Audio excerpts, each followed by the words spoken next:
주식 투자할 거면 재무제표를 꼭 보라고 하는데 숫자가 너무 많아서 어지럽고 힘드셨죠? 제가 명확하게 정리해 드릴 테니 딱 이 5가지만 보세요. 흔히 얘기하는 PER, ROE 아니니 끝까지 보셔야 돼요.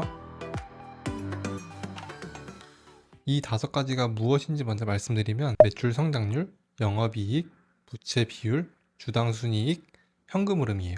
첫 번째로 매출 증가율이에요. 다들 알다시피 매출은 얼마를 벌었냐인데요. 사람들이 이 기업의 제품을 얼마나 구매했는지 보여주죠. 매출이 계속해서 증가하고 있다는 것은 소비자가 이 회사의 제품을 계속해서 원한다는 거예요. 수요와 공급 아시죠? 사람들의 수요가 있으니 그걸 공급해주는 회사는 계속해서 매출이 올라가는 거죠. 그럼 우리는 이 회사 계속 성장하는구나 라고 생각하고 그럼 투자를 해도 괜찮겠다 라고 생각하고 매수를 하는 거죠. 매출액을 보는 것도 중요한데 매출 증가율이라고 말씀드린 이유는 여기에 있어요. 우리가 흔히 물가 상승률을 보면 퍼센트로 나오죠. 만약 올해 물가 상승률이 3%인데 매출은 2%만 올랐다면 사실상 마이너스인 거죠. 그래서 매출은 액수도 중요하지만 증가율도 꼭 같이 봐주셔야 돼요. 저는 매출 성장률이 5% 이상인 회사는 안정적으로 보고 10%인 회사는 성장 중이다. 그리고 3년 연속 매출액이 꾸준히 증가하고 있다면 소비자에게 선택받은 탄탄한 기업이라는 기준을 삼고 있어요. 왜 3년이냐 하면 올해 딱 한 번 큰 건을 수주하여 매출이 확 올라왔을 수도 있기 때문에 3년 동안 꾸준히 지켜보는 거죠.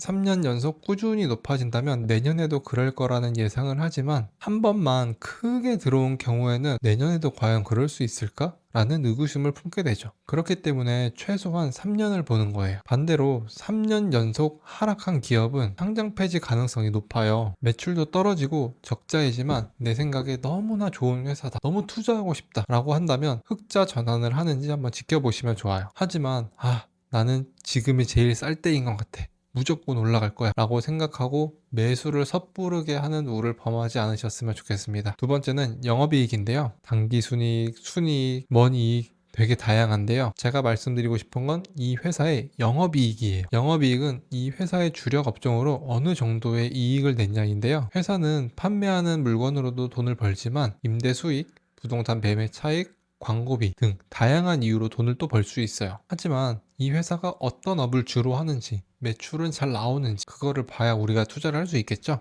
AI가 너무 미래가 밝아 보여서 100억, 200억 매출 나오는 회사를 투자를 했어요. 그런데 알고 보니 그 중에 80%가 매매 수익, 임대료 이런 걸로 벌어왔었던 거죠. 그럼 이 회사는 AI 회사로 투자 가치가 있을까요? 없겠죠. 부동산 투자 회사라면 투자 가치가 있겠네요. 저는 영업이익이 이 기업의 근본을 보여주는 지표라고 생각해요. AI에 투자를 하고 싶다면 AI로 매출이 높고 영업이익도 높은 회사를 찾아야겠죠. 3년 연속 영업이익이 흑자이면서 증가하는 추세를 보이고 있다면 안정성이 확보되었구나 라고 생각을 할 수 있죠. 업종별로 다르지만 제조업은 5에서 10%, IT는 15% 이상을 잡고 있습니다. 세 번째는 현금 흐름이에요. 현금 흐름은 회사뿐만이 아니라 개인에게도 중요하다고 몇 번 말씀드렸는데요. 저는 현금 흐름이 이 회사가 얼마나 탄탄한지를 보여줄 수 있는 지표라고 생각해요. 만약 여러분의 친구가 모았던 모든 돈과 대출을 다 받아서 집을 샀어요. 지금 당장 남아있는 현금이 없어서 들어오는 월급으로만 살아야 하는 상황이라고 생각을 해봅시다. 월급은 300만 원인데 생활비로 150만 원, 대출금으로 150만 원 나간다면 남는 것은 0원이죠. 아니, 저 친구는 어떻게 살라고 하지? 걱정을 하고 있었는데 갑자기 냉장고가 고장났다면서 100만 원만 빌려줄 수 있냐고 물어보는 거예요. 친구를 믿고 빌려줄 수는 있지만 만약 친구가 아니라면 선뜻 빌려주실 수 있을까요? 힘들겠죠. 기업도 마찬가지예요. 현금이 남아있지 않으면 새로 투자하기도 힘들고 대출을 또 받으면 이자를 내야 되니 너무나 부담이겠죠. 그래서 이 기업이 가지고 있는 현금이 어느 정도 되고 어떻게 흘러가고 있는지를 꼭 확인해 보셔야 돼요. 네 번째는 부채 비율인데요. 부채 비율은 자본 대비 부채가 어느 정도 있는지를 알려줘요. 대출을 받아보신 분은 아실 텐데요. 우리가 대출을 받으러 가면 은행에서 기존에 나에게 있는 대출은 얼마인지, 이미 받은 대출이 너무 많아서 이 사람 상환하기 힘들겠는데? 라고 생각하고 대출을 안 해줄 수도 있죠. 회사도 자본 대비 부채 비율이 높으면 금리 변동, 경기 침체 등의 이유로 회사가 흔들릴 수도 있어요. 현금이 무조건 많다고 또 좋은 건 아닌데요. 이자는 계속 내는데 돈을 못 번다면 현금은 계속해서 줄어들게 되겠죠. 현금 흐름표에서 이것들이 다 티가 나니 꼭 같이 보시는 게 좋아요. 저는 지금 당장 현금 흐름이 좋아도 부채 비율이 얼마나 높은지 한 번 더 확인해보고 투자를 하는 편입니다. 부채는 언제까지 감당할 수 있을까? 다음 분기 혹은 내년에 줄어드나? 늘어나나? 이것도 보는 거죠. 그럼 어느 정도가 괜찮은 것이냐 하면 자본 대비 부채 비율이 100% 이하라면 안정적, 100에서 200은 평균, 200 이상이면 검토를 한 번쯤은 해볼 필요가 있다 라고 생각을 하고 있습니다. 부채가 높다고 항상 안 좋은 거는 아니에요. 대출을 받아서 투자를 하고 매출이 늘고 이익이 늘면 부채까지 갚을 수 있으니 좋은 부채이지만 지금 당장에 적자를 메꾸기 위해서 단기로 돈을 빌리는 것은 굉장히 안 좋은 신호죠. 부채가 많다고 투자를 안 할 것이 아니라 왜 많은지를 보고 판단을 하셔야 돼요. 마지막 5번째, 주당 순이익 EPS인데요. EPS는 기업의 순이익을 발행한 주식의 수로 나눈 값이에요. 한 주당 얼마를 벌 수 있는지를 알려주는 지표이니 투자자로서는 꼭 봐야겠죠. 쉽게 예시를 든다면 투자한 회사가 100만 원을 벌었는데 주식의 수가 10개예요.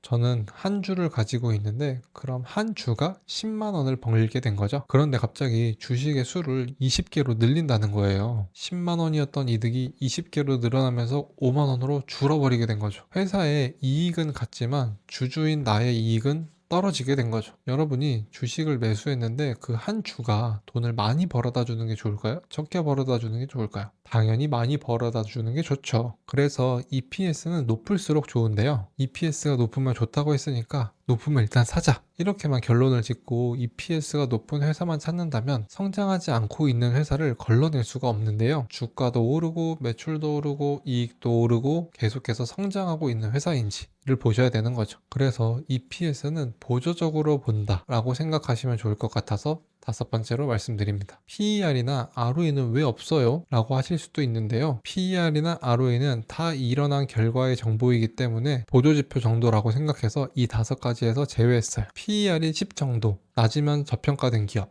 이라고 많이 알고 계시죠? 하지만 시장 업종 특성에 따라서 높을 때가 좋은 것도 있어요. 그래서 PER이 낮으니 저평가된 기업이라고 보시면 위험할 수가 있다는 거죠.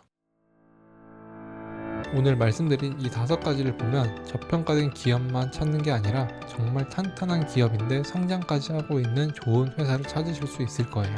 아무리 경제가 안 좋아도 맛집에는 손님이 많은 것처럼 탄탄한 기업을 찾아서 투자하면 시장이 잠시 흔들려도 굳건한 마음을 가지고 계속해서 투자를 이어나갈 수 있죠. 재무제표가 굉장히 어려워 보이지만 그 안에 중요한 것들만 몇 가지 쏙쏙 뽑아보면 굉장히 쉬워져요. 이 5가지가 적응되고 나면 PER, PBR, ROE, ROA, EV, EBITDA 다양한 것도 같이 보시면 좋은데요. 다음에 재무제표에 적혀있는 이 단어들에 대해서도 한번 말씀드려 볼게요. 오늘은 재무제표에서 꼭 봐야 하는 5가지 정리해드리고 여기서 마무리하도록 할게요. 안녕.